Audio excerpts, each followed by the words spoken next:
here. Come side, put them side. It's standard, then you do one.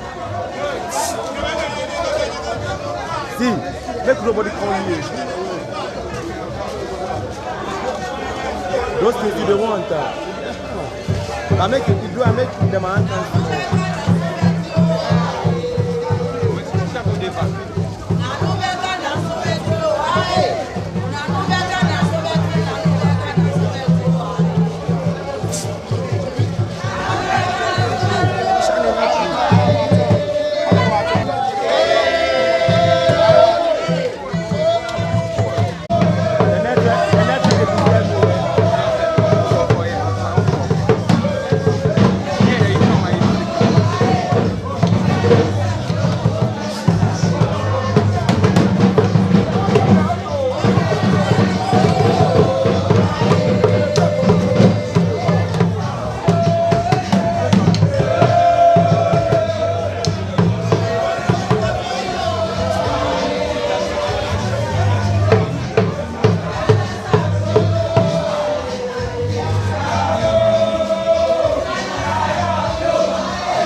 Eto yo mamo kwa we ko etole.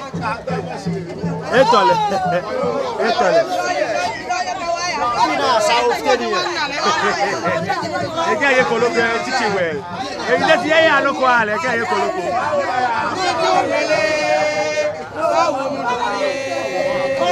Neta wa loko ale ege ye koloko titi we.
Sipi oya live ya kodi. Mina ge oya kusumi. Mina kwa kusumi. Fonwa. Mene no teacher we share fe efe ko mina me nhwane. Mini clear that one na kejo no teacher we. Ya ne won nhwane. Won shamo ni ele. Won to ana wa ke. Ko no teacher we wo kala daba. Ne ba na ge me nhwane. Shi ame ya efe. Chi wo won ya happy. Wo ni cha ge. Wo ya stand man. Ajokule mene agbakon akiti asan oya kusumi o shani afine te onakpo afiete efe decent ona baby e wo simon wo go kusu to ni mana so ni na ga gete na wo go kusu enjon ni se na Facebook e fokeke ona wo nyewuye ya nyebo awo kono wo kusu ka wo fi eje baby anye hado nye fi politics ka wo kusu e fe mo na ne fi clear so won wala so aje ko so se ba ya fa mini gbeja no clear de akenu eteche we nyeto ke ase fa ya won no dey we won fe no e decent su ka no anu wo shi wo yue wo gbe tabi e shi ni kenye ba je me nwe nye bana bo ni wo yo ma ora no mo ya kusumi no wo ba shibu o ni sabe wo ba gba sabe ko ama yo lo wo ya fa no to me ni onu no yo fa wa ona ke shi ameken shani ko ko ona ke shi alata shi aje amefe afiga amefe ko na me shani ko ko ene no teacher we ama go e na me yo fe amefe le ko me na me shani no e ani ni e shamo se eke ni e shamo se eke no na yo se woke ni shi fi gbasane le gba ni bi ami acho wo no ko e live wo ka me fe for 30 minutes go ba end live she very soon ba ti wo ben ke share fun ko ni ame wo jano to ya wo ke channel ani no ye ra do back very soon wo ba back very soon wo ba back very soon